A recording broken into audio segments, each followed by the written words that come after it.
नमस्कार दोस्तों, स्वागत है आपके अपने YouTube चैनल रीडिंग लवर्स पर। दोस्तों, आज की जो वीडियो इसमें हम करने वाले हैं आपके कॉम्पिटिटिव एग्ज़ाम के लिए महत्वपूर्ण क्वेश्चन। और ये जो क्वेश्चन है आपके यूजीसी नेट के एग्ज़ाम के अलावा अगर आप किसी अन्य भी एग्ज़ाम की तैयारी कर रहे हैं तो यहाँ पर उनके लिए भी एक क्वेश्चन महत्वपूर्ण रहने वाले हैं।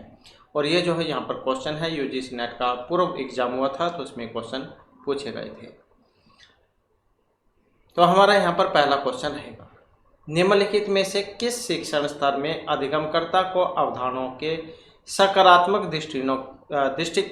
दृष्टांतों के बीच विभेद करने का अवसर प्राप्त होता है। तो किस शिक्षण स्तर में अधिगमकर्ता को अवधारणाओं के सकारात्मक दृष्टांतों के बीच विभेद करने का अवसर प्राप्त होता है? स्मृति, अवबोध, विमर्श, चिन्ह या स्वायत्त विकास स्तर पर। तो ये जो विभेद करने का जो अवसर प्राप्त होगा, जो यहाँ पर ऑप्शन बी में दिया गया है, अर्थात जो अवबोध स्तर है। अवबोध जो स्तर है इसमें अधिगमकर्ता को अवधारणाओं के सकारात्मक दृष्टांतों के बीच विभेद करने का अवसर प्राप्त होता है।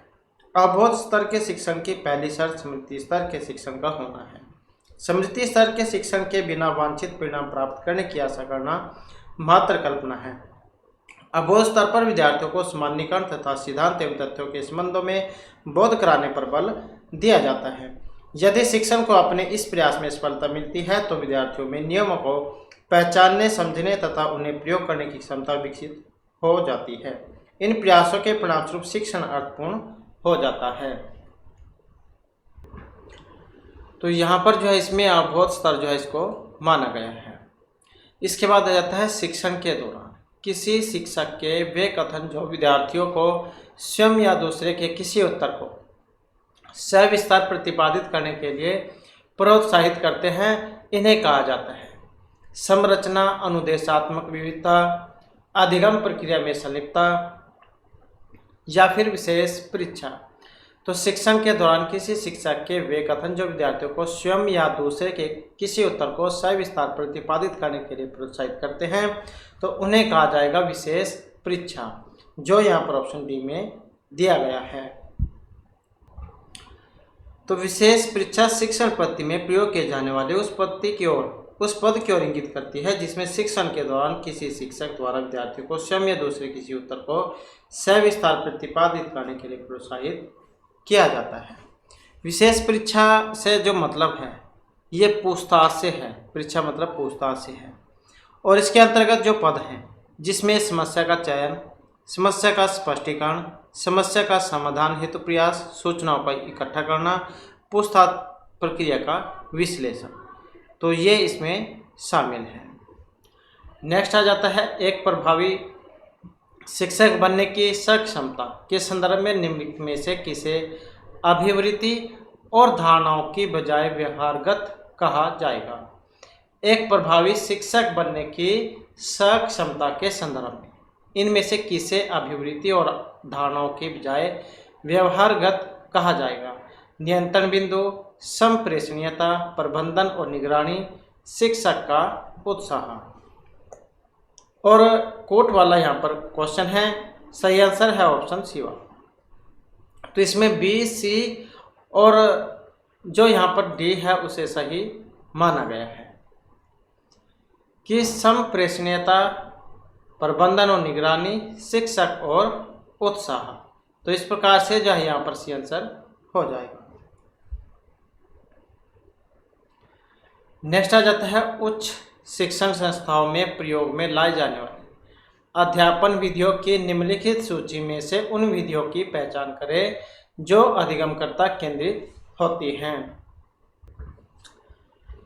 तो इसमें परियोजना कार्य, चौक एवं टॉक, दृश्य श्रव्य माध्यम के साथ व्याख्यान, कंप्यूटर की सहायता से शिक्षण या अनुरूपण और भूमिका निर्वाह, तो क्या इसमें आएगा?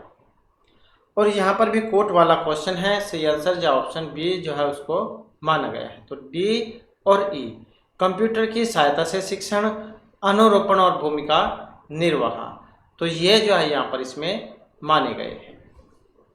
तो ये जो उच्च शिक्षण संस्थान जो है इसमें प्रयोग की जाने वाली अध्यापन विधियों में कंप्यूटर की सहायता से शिक्षण और अनुरूपण और भूमिका निर्वाह ये अधिगम केंद्रित होते हैं।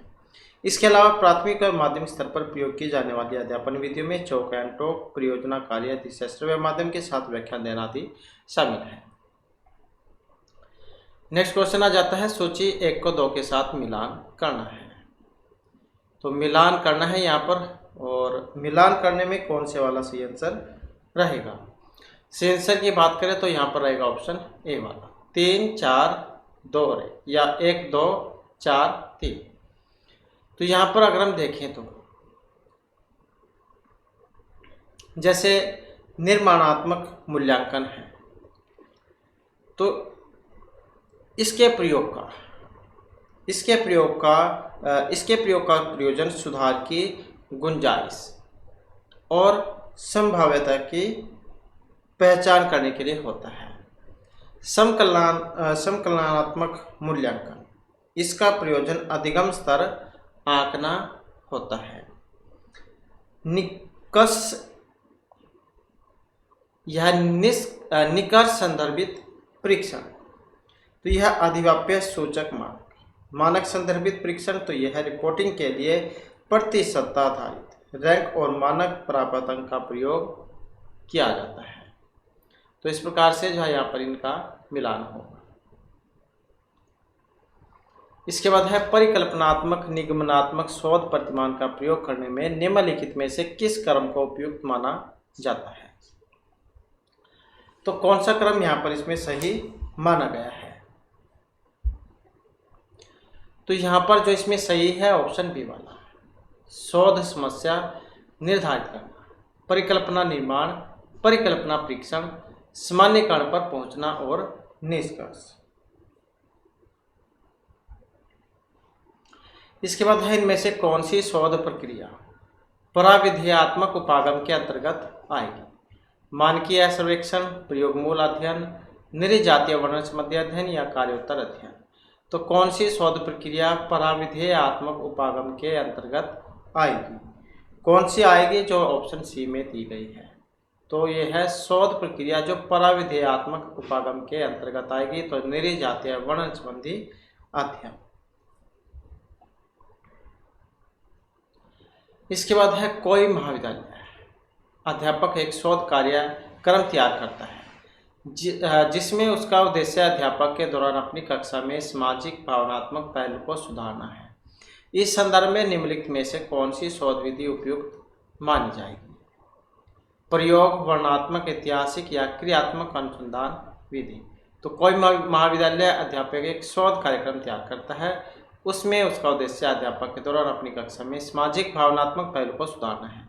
तो इस संदर्भ में कौन सी विधि उपयुक्त मानी जाएगी, जो यहाँ पर ऑप्शन बी में दी गई है। तो कौन सी, क्रियात्मक अनुसंधान विधि, जिसके द्वारा व्यवहारिक कार्यकर्ता वैज्ञानिक विधि से अपनी समस्याओं का अध्ययन अपने निर्णय से और क्रियाओं में निर्देशन, सुधार और मूल्यांकन करते हैं। क्रियात्मक अनुसंधान में व्यवहार पक्ष पर बल दिया जाता है और इसके द्वारा अध्यापक की अध्यापन प्रक्रिया में विद्यालय की प्रशासकीय तथा शैक्षणिक प्रक्रियाओं में उपयुक्त परिवर्तन, संशोधन और सुधार लाने का प्रयास किया जाता है। नेक्स्ट आ जाता है, निम्नलिखित में से कौन से अनुसंधान चरण अनुसंधान आचार शास्त्र में सबसे कम प्रभावित होते हैं। अनुसंधान चरों की पहचान करना, अनुसंधान चरों को परिभाषित करना, आंकड़ा संग्रहण प्रक्रिया या आंकड़ा विश्लेषण प्रक्रिया। तो कौन से अनुसंधान चरण अनुसंधान आचार शास्त्र से सबसे कम प्रभावित होते हैं। तो सबसे कम जो प्रभावित होंगे ऑप्शन ए में जो दिए गए हैं। तो ए और बी यहाँ पर सी आंसर इसका हो जाएगा। अनुसंधान चरों की पहचान करना, अनुसंधान चरों को परिभाषित करना। इसके बाद है निम्नलिखित में किस प्रकार के शोध में शोध प्रतिवेदन लेखन की आत्मनिष्ठ शैली के प्रयोग की अनुमति है। आधारित सिद्धांत मूलक शोध में, परीक्षण मूलक शोध में, सहभागी परीक्षण आधारित शोध में, ऐतिहासिक शोध में या व्यष्टि अध्ययन शोध में।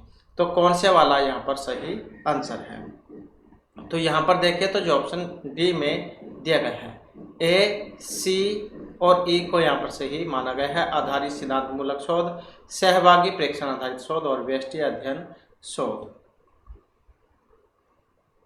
इसके बाद जो है यहाँ पर एक जो गद्यांश आ जाता है और इसमें से ही आपने क्वेश्चन फिल करने हैं। तो इसके लिए जो गद्यांश है उसको आपने ध्यानपूर्वक पढ़ना है ताकि जो गद्यांश जो है एक बार में ही समझ में आ जाए और बार बार जब पढ़ने की आवश्यकता न रहे, क्योंकि एग्जाम में शीर्षक जो है वो भी पूछा जाता है। तो वर्तमान में अपेक्षाकृत अधिकतर वाणिज्य की सोच रखने वाले विपणनकर्ता किसी भी जगह किसी भी समय व्यावसायिक उपभोक्ताओं तक पहुंच बनाने और उपभोक्ता संबंधों को प्रबंधित करने के प्रयोजन से वेबसाइट, ब्लॉग और स्मार्टफोन ऐप से लेकर मुख्य धारा के सोशल नेटवर्क यथा फेसबुक, लिंक्डइन, यूट्यूब, ट्विटर जैसे व्यापक डिजिटल और सोशल विपणन उपागमों का प्रयोग कर रहे हैं।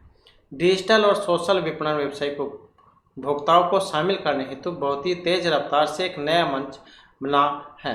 वाणिज्य से वाणिज्य ई प्रमाण पत्र ई प्रापण के अनेक लाभ हैं।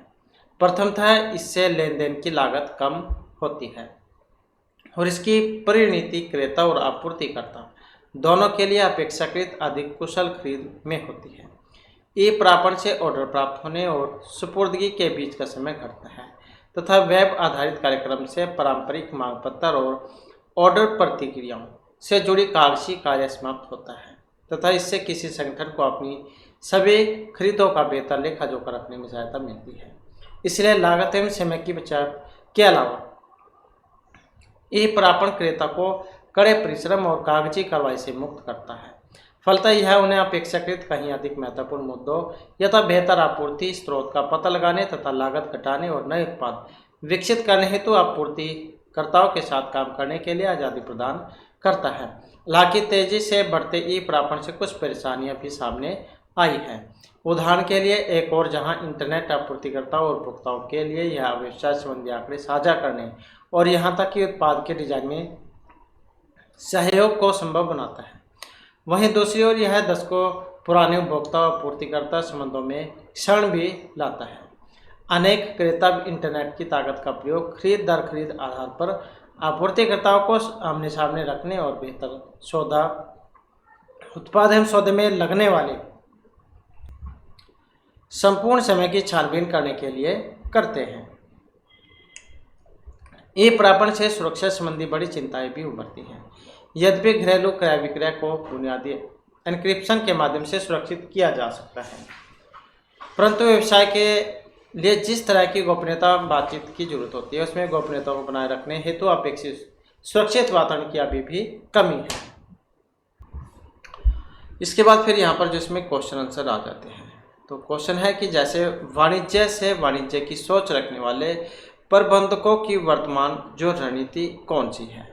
नए व्यवसाय मंच की खोज करना, नए उपभोक्ता संबंधों की तलाश करना, सोशल विपणन पर अपेक्षाकृत कम निर्भरता, डिजिटल व्यवसाय का अधिक से अधिक प्रयोग। तो वाणिज्य से वाणिज्य की सोच रखने वाले प्रबंधकों की वर्तमान जो रणनीति कौन सी है? वर्तमान जो रणनीति है यहाँ पर ऑप्शन डी में जो दी गई है, अर्थात डिजिटल व्यवसाय का अधिक से अधिक प्रयोग। इसके बाद है नेक्स्ट हमारा ई प्रापण जो है, इसके क्या लाभ है? लागत कटौती, शीघ्र स्फूर्ति, महत्वपूर्ण खरीद हेतु लंबा समय या सम अनुभूति खरीद। तो ई प्रापण के लाभ क्या है? लाभ जो कौन से हैं ऑप्शन ए में जो दिए गए हैं, ए और बी वाले, लागत कटौती और शीघ्र स्फूर्ति। इसके अलावा जो कागजी कार्रवाई है उससे भी मुक्ति मिलती है, जैसे ई अखबार होता है, तो ई बुक है, और समय की जो बचत वो भी होती है इससे, क्योंकि जैसे आप बुक मंगाते हैं उसमें आने में अगर जैसे आप ऑनलाइन मंगाते हैं उसमें भी 3-4 दिन जा लग जाते हैं, लेकिन ई बुक है वो आपके मिनट सेकंड में साथ के साथ ही आ जाती है। तो इस प्रकार से बहुत सारे इसके फायदे हैं। नेक्स्ट आ जाता है यहाँ पर कागजी कार्रवाई के परिणाम के रूप में कौन सा महत्वपूर्ण मुद्दा हो सकता है? तो कागजी कार्रवाई के परिणाम के रूप में महत्वपूर्ण मुद्दा हो सकता है सौदा विश्लेषण, आपूर्ति हेतु अपेक्षाकृत अधिक निवेश, नए उत्पाद विकसित करना या पारंपरिक उपभोक्ता संबंध को अधिक महत्व देना।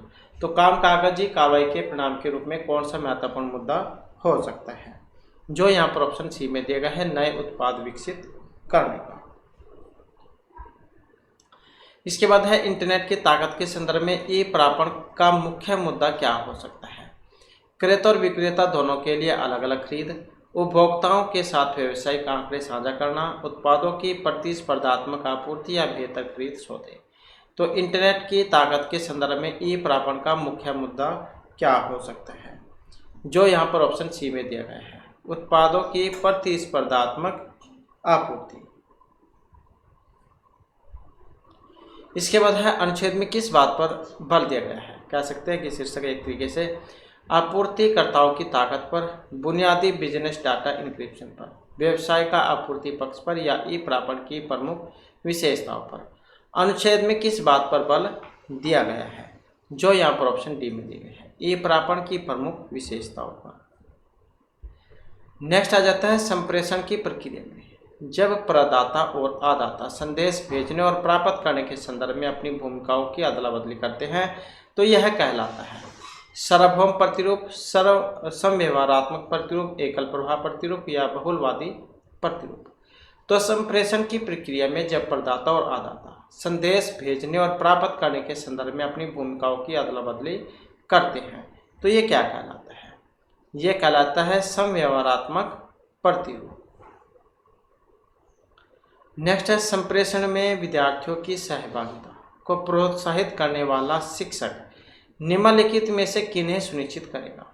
विरोधाभासी विचारों को आत्मसम्मान, कक्षा में प्रदर्शन, वृत्तिक विकास या द्विविचार विकर्षण। संप्रेषण में विद्यार्थियों की सहभागिता को प्रोत्साहित करने वाला शिक्षक सुनिश्चित करेगा, जो ऑप्शन यहाँ पर सी में दिया गया है क्योंकि कोट वाला जो है यहाँ पर ये क्वेश्चन है। तो बी सी डी जो है यहाँ पर इनको माना गया है, बी सी डी को आत्मसम्मान, कक्षा में प्रदर्शन और वृत्तिक विकास। नेक्स्ट हमारा क्वेश्चन है यहाँ पर कथन वाला क्वेश्चन है, कथन और तर्क दिए गए हैं।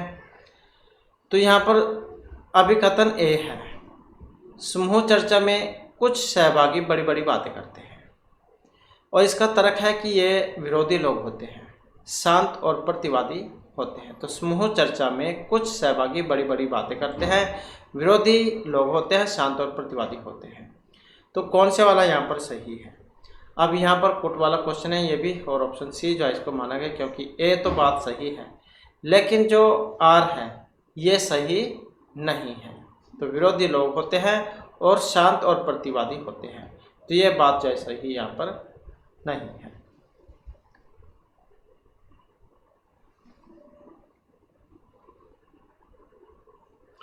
इसके बाद है नेक्स्ट हमारा, नेक्स्ट में जो सूची दी गई है एक को दो के साथ मिलान करना है। तो सूची एक में संप्रेषण की बाधा और दूसरे में इसका विवरण है। तो यहाँ पर मिलान करने में अगर हम देखें तो कौन सा बनेगा यहाँ पर, तो यहाँ पर जो इसमें बन रहा है ऑप्शन ए वाला, 4, 3, 1 और 2। तो जैसे शारीरिक है इसका संबंध, इसका जो संबंध है ये अश्रव्य आवाज़ों से लिया गया है। मनोवैज्ञानिक जो है इसका जो संबंध है पूर्व प्रवृत्त धारणाएं अलग समझ से है। भाषा संबंधी का जो संबंध है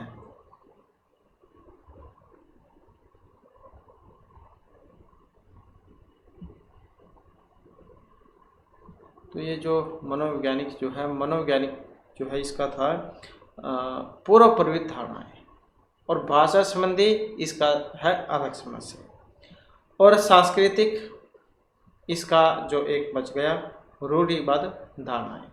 तो इस प्रकार से जो इनका मिलान होगा जो यहाँ पर इसमें दिया गया है।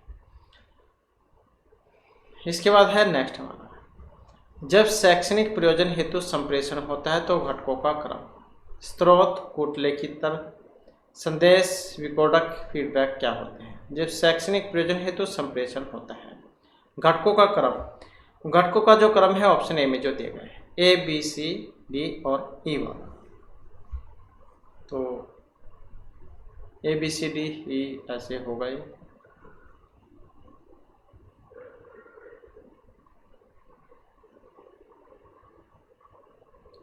इसके बाद है एक व्यक्ति ए स्थान से 3 किलोमीटर घंटा गति से पूर्व दिशा में 1 घंटे तक चलता है। इसके बाद बाएं मुड़कर 1.5 किलोमीटर घंटे की गति से उत्तर दिशा की ओर 6 घंटे तक स्थान बी तक चलता है। स्थान ए और बी के बीच न्यूनतम दूरी कितनी होगी। तो दिशाओं वाला जो है यहाँ पर ये क्वेश्चन है। तो कितनी जा यहाँ पर इसमें मानी गई है। तो इसमें जो यहाँ पर सी आंसर जो ऑप्शन जो डी है इसको माना गया है। तो डी जो है यहाँ पर इसमें हमारा जो सी आंसर ये हो जाएगा। इसके बाद आ जाता है नेक्स्ट क्वेश्चन हमारा। यहाँ पर क्वेश्चन है 10.0 सेंटीमीटर की भुजा वाले घन का आयतन इसकी भुजाओं के 1.0% बढ़ाकर बदल दिया जाता है तो इस घन में आयतन के प्रतिशत वृद्धि होगी। तो कितनी वृद्धि होगी यहाँ पर, और इसमें रहेगी 3% की। इसके बाद है नेक्स्ट हमारा, नेक्स्ट में है यहाँ पर जो x है इसके स्थान पर बताना है कौन सा आएगा।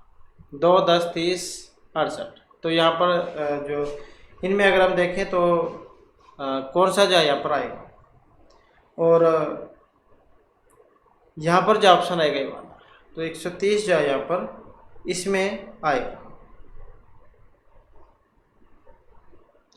इसके बाद है एक परिवार एक महाविशेष में एक वस्तु के उपभोग पर कतिपय व्यय करता है। यदि उस वस्तु की कीमत 20% घटा जाती है और वस्तु का उपयोग 20% बढ़ जाता है तो उस परिवार की व्यय में कितने प्रतिशत की बढ़ोतरी अथवा कमी होगी।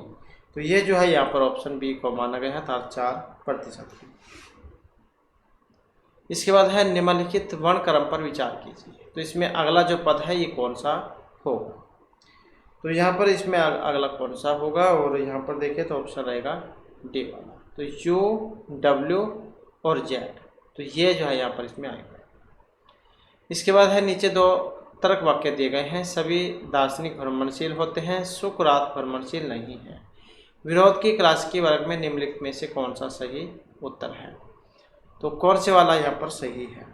अब इनमें जो सही है कौन सा, ऑप्शन बी वाला, विरोधाभासी, कि सभी दार्शनिक भ्रमणशील होते हैं, सुकरात भ्रमणशील नहीं है। सभी दार्शनिक भ्रमणशील है लेकिन सुकरात भ्रमणशील नहीं है।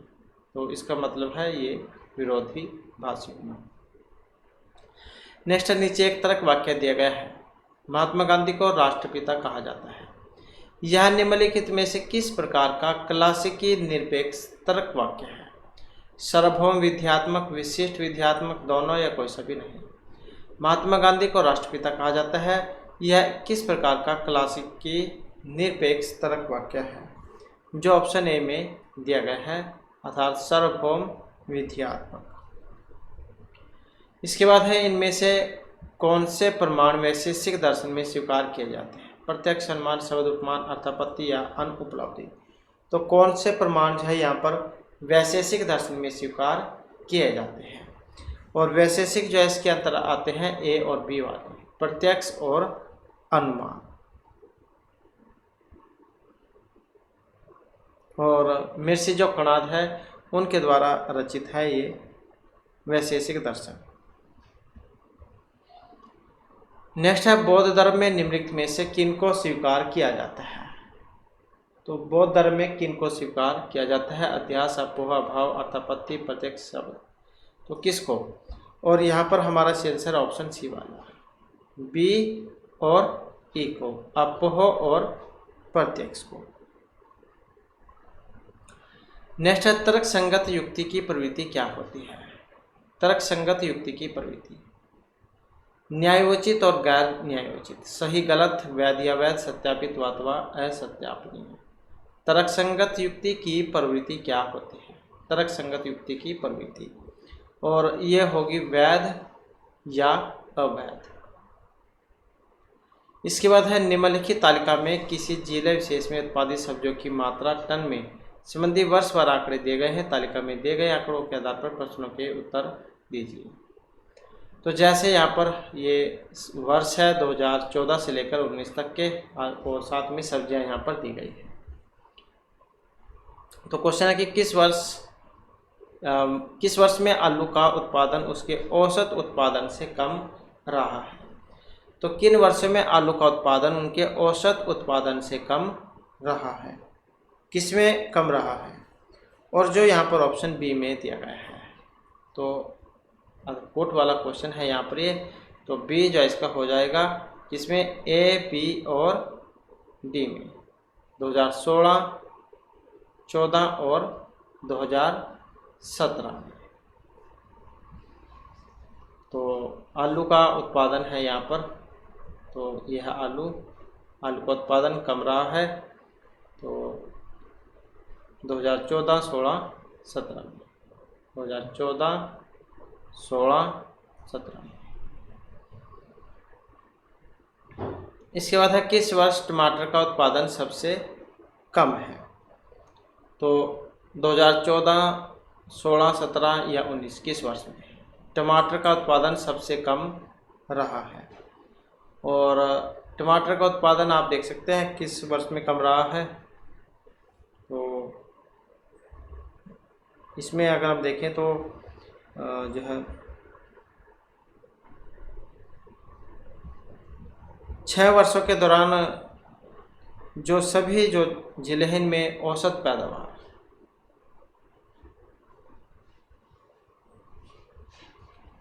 तो टमाटर का उत्पादन जो सबसे कम जो है यहाँ पर किसमें रहा है, ये देख सकते हैं टमाटर 40, तो 2016 में।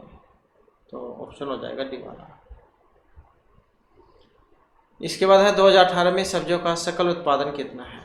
2018 में सब्जियों का सकल उत्पादन, तो इसमें क्या है कि हम जो 2018 में जो सब्जियां हैं, ये 2018 में जो सब्जियां हैं इनका सकल उत्पादन, आलू, टमाटर या जो प्याज है, तीनों सब्जियां, तो इसमें देख सकते हैं 770 और 500 है, मतलब कितना है ये 1270।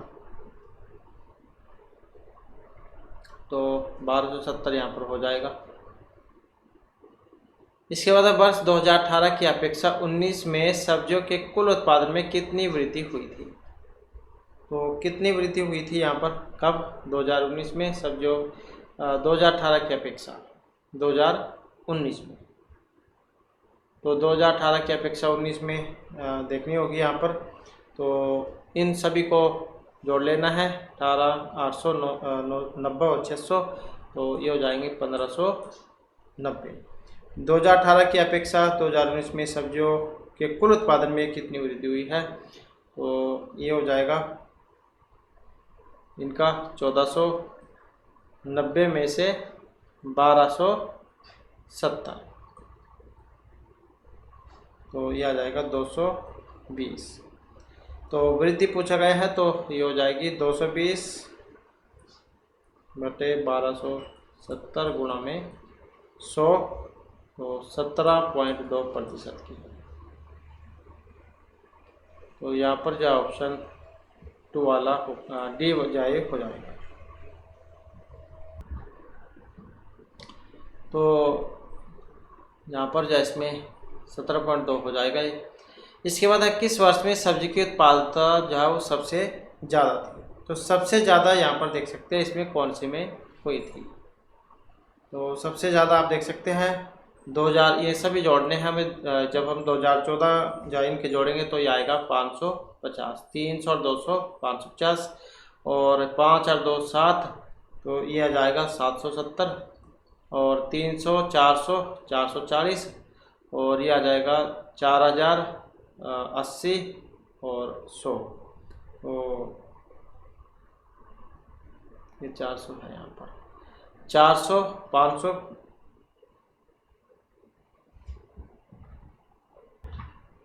400 500 और 580, इसके बाद फिर ये 1270, और ये था 1490। तो यहाँ पर भी इनमें देख सकते हैं आप साफ अंतर जा दिख रहा है 2019। तो यहाँ पर देख लेते हैं, तो ऑप्शन जो है यहाँ पर 2019 जो है आ जाएगा सी वाला। नेक्स्ट आ जाता है यहाँ पर CD ROM, जो इसकी फुल फॉर्म क्या होती है? तो CD ROM की हम फुल फॉर्म देखें तो कॉम्पैक्ट रीड ओनली मेमोरी कहा जाता है इसको, जो ऑप्शन सी में यहाँ पर दिया गया है। इसके बाद है मल्टीमीडिया के घटक होते हैं, टेक्स्ट, ऑडियो, वीडियो, केवल टेक्स्ट और ऑडियो। मल्टीमीडिया जो है इसमें क्या आता है? तो इसका जो उदाहरण है ऑप्शन डी में जो दिया गया है, जिसमें टेक्स्ट आ जाएंगे, ऑडियो वीडियो आ जाएंगे, जैसे आपका फ़ोन जो होता है वो मल्टीमीडिया का उदाहरण है। तो ये सारे जो इसमें आ जाते हैं मल्टीमीडिया, जो इसके अंतर्गत ग्राफिक, ड्राइंग, इमेज की मूवमेंट, एनिमेशन, ये सारे आ जाते हैं। और मल्टीमीडिया में टेक्स्ट, ऑडियो और वीडियो तीनों का एक साथ प्रयोग किया जाता है। इसके बाद है सूचना और संचार प्रौद्योगिकी में शामिल होते हैं। ऑनलाइन अधिगम, मोबाइल एप्लीकेशन के माध्यम से अधिगम, वेब आधारित अधिगम। और कौन सा है इसमें सही की बात करें तो ऑप्शन सी वाला, केवल डी जो है इसको सही माना गया है, ताकि ये सभी आ जाएंगे। ऑनलाइन अधिगम, मोबाइल एप्लीकेशन के माध्यम से अधिगम, वेब आधारित अधिगम। इसके बाद है यहाँ पर अभिकथन और तर्क वाला क्वेश्चन है। अभिकथन है कि ई कॉमर्स कंपनियों के हितधारकों को बेहतर सेवा प्रदान करने हेतु व्यक्तिगत डेटा की जरूरत होती है। तर्क है कि इस प्रक्रिया में निजता से समझौता करना पड़ता है। तो यहाँ पर इनमें देखें तो जो ऑप्शन ए है इसको माना गया है, ए और आर दोनों सही है, आर ए की सही व्याख्या है। तो जैसे आज के समय में होता है, आपने सुना भी होगा कि डाटा जब लीक हो गया है, तो इस प्रकार की भी जो है यहाँ पर जो शंका जो है वो बनी रहती है कि कहीं डाटा लीक ना हो जाए। जितना जो है यहाँ पर इसका उपयोग आसान है इंटरनेट का, उतने ही इसके दुष्प्रभाव भी होते हैं। इसके बाद है यहाँ पर पाइथन एक प्रोग्रामिंग लैंग्वेज है, ऑपरेटिंग सिस्टम है, सर्च इंजन या फिर एक स्नेक का नाम है पाइथन। तो पाइथन की बात करें तो यहाँ पर जो हमारा सी आंसर ऑप्शन रहेगा बी वाला। तो ये प्रोग्रामिंग जो लैंग्वेज है इसका नाम है, एक ये ऑपरेटिंग सिस्टम है। इसका जो प्रयोग जो है वेब डेवलपमेंट, डाटा विज्ञान, सॉफ्टवेयर प्रोटोटाइप बनाने और कंप्यूटर से संबंधित अन्य कामों में किया जाता है। तो आपने पाइथन स्नेक के बारे में पढ़ा होगा, तो ये कंप्यूटर से संबंधित क्वेश्चन है। इसके बाद है वर्तमान में कार्बन डाइऑक्साइड के वार्षिक उत्सर्जन के आधार पर महादेशों के सही अवरोही क्रम की पहचान कीजिए। तो अवरोही क्रम जो है उसको बताना है। यहाँ पर अवरोही क्रम इनमें कौन सा है? अवरोही क्रम जो है यहाँ पर जो ऑप्शन बी में दिया गया है, बी डी सी ए। तो बी डी सी और ए, मतलब जो है यहाँ पर सबसे पहले एशिया, उत्तरी अमेरिका, यूरोप और अफ्रीका आएंगे।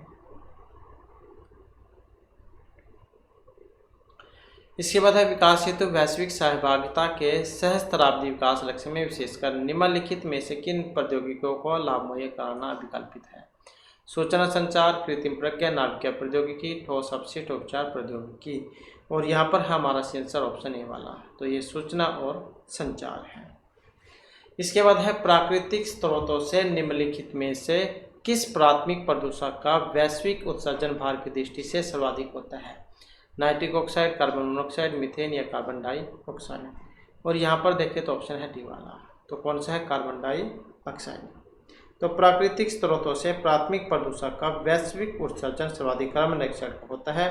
वायु प्रदूषण का सबसे प्रमुख कारण भी कार्बन डाइऑक्साइड ही है, जिससे वायु में तापमान बढ़ता है और ग्लोबल वार्मिंग की समस्या इससे उत्पन्न होती है।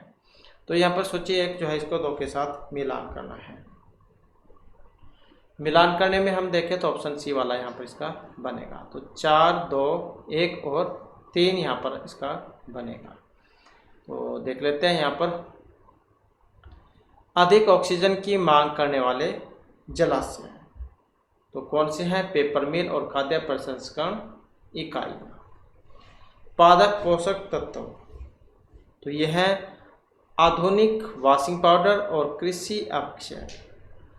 अमल एसिड, तो ये आ जाते हैं खान अपवह। पॉलीक्लोरीन जो पीसीबी, बाइफेनाइलस, और जो एक बच गया तीसरा अपशिष्ट भस्मीकरण और विशाखापट्टनम स्थल। इसके बाद आ जाता है नेक्स्ट हमारा यहाँ पर भी अभिकथन और निष्कर्ष तर्क वाला ही क्वेश्चन है। ये अभिकथन है यहाँ पर प्राकृतिक आपदाओं से प्रभावित होने की बढ़ती संभावनाओं के बावजूद अनेक समुदाय न्यूनीकरण कार्यक्रमों और उपायों को अपनाने से बचते हैं। इसमें यहाँ पर तर्क दिया गया है, समुदाय न्यूनीकरण को प्रायः अपनी सांस्कृतिक प्रथाओं के परस्पर विरोधी मानते हैं। तो इनमें देखें तो कौन से वाला सही रहेगा? सही की बात करें तो जो ऑप्शन सी है यहाँ पर, इनको माना गया ए सही है, लेकिन आर यहाँ पर सही नहीं है कि प्राकृतिक आपदाओं से प्रभावित होने की बढ़ती संभावनाओं के बावजूद अनेक समुदाय न्यूनीकरण कार्यक्रमों और उपायों को अपनाने से बचते हैं। इसके बाद है भारत में प्रथम मुक्त जो विश्वविद्यालय इसकी स्थापना हुई थी 80, 82, 86 या 1985 में। तो यह हुई थी वर्ष 1982 में, 26 अगस्त 1982 26 अगस्त 1982 आंध्र प्रदेश के हैदराबाद में हुई थी। डॉक्टर BR अम्बेडकर मुक्त विश्वविद्यालय भारत का प्रथम मुक्त विश्वविद्यालय है। इसके बाद है निम्नलिखित में से किस प्रौद्योगिकी के माध्यम से असमकालिक संप्रेषण घटित होता है? Teleconferencing, virtual classroom, video chat, blog discussion board या वीलॉग। तो किस प्रौद्योगिकी के माध्यम से असमकालिक संप्रेषण घटित होता है? और जो ऑप्शन सी में दी गई है जिसमें DEF आ जाते हैं, तो कौन कौन से? D, E और F, ब्लॉग, डिस्कशन बोर्ड और वीलॉग। तो यह है प्रौद्योगिकी के माध्यम से समकालिक संप्रेषण घटित जो होते हैं। इसके बाद आ जाता है, यहाँ पर भी सूची 1 को 2 के साथ ही मिलान करना है। तो यहाँ पर मिलान करने में देख लेते हैं कौन सा बनेगा। ऑप्शन बी वाला 4, 3, 2 और 1 या 1, 2, 3 और 4। तो 1, 2, 3 और 4 यहाँ पर माना गया है। तो चरण 1 मूल्य संग्रह, तो इसका जो संबंध है ये उन मूल्य जिनका उपदेश दिया जा रहा हो और उन मूल्यों जिन पर अमल किया जा रहा हो में अंतर जानना है। चरण 2 मूल्य मूल्यांकन, मानव व्यवहार के बारे में भावी कथनीयता सुनिश्चित करना। चरण 3 मूल्य स्पष्टीकरण, तो यह आ जाता है वयस्कों विशेषकर माता पिता के व्यवहार का परीक्षण करना और उनका अनुकरण करना। जो चरण 4 है मूल्य समीकरण से जो संबंध है किसी व्यक्ति के मूल्यों को चुनना और उन्हें आत्मसात करना। तो यहाँ पर जो आपने कुछ ऐसे शब्द इसमें देखने हैं जो आपस में मैच खा रहे हों, तो वह तब भी आप जैसे आंसर पर एकदम से जा सकते हैं। नेक्स्ट आ जाता है उपनिषद परंपरा से संबंधित नीचे 2 कथन दिए गए हैं। कथन 1 है कि पराविद्या से अभिप्राय वह ज्ञान जो मनुष्य के अनुभव से परे है। कथन 2 है कि अपराविद्या का अभिप्राय उस ज्ञान से जो मनुष्य के अनुभव पर आधारित है। तो कौन से वाला जो है यहाँ पर इसमें सही है? यहाँ पर जो इनमें सही है कौन सा? ऑप्शन ए वाला। तो दोनों ही बातें यहाँ पर सही है। अपराविद्या का अभिप्राय उस ज्ञान से जो मनुष्य के अनुभव पर आधारित होती है और पराविद्या से अभिप्राय वह ज्ञान जो मनुष्य के अनुभव से परे होती है। इसके बाद है भारत का संविधान निम्नलिखित में से किस प्रविष्टि में उस शिक्षा संस्थाओं अथवा अनुसंधान संस्थाओं अथवा वैज्ञानिक और तकनीकी संस्थाओं में मानकों के समन्वय और निर्धारण का उल्लेख है? तो प्रविष्टि 63, 64, 65 या 66 में। तो ये माना गया है प्रविष्टि 66 में। तो इस प्रकार से जो हमारे आज क्लास में महत्वपूर्ण क्वेश्चन थे। नेक्स्ट वीडियो इसमें हम नए जो क्वेश्चन पेपर उसको करेंगे और हमारे साथ बनाने के लिए धन्यवाद।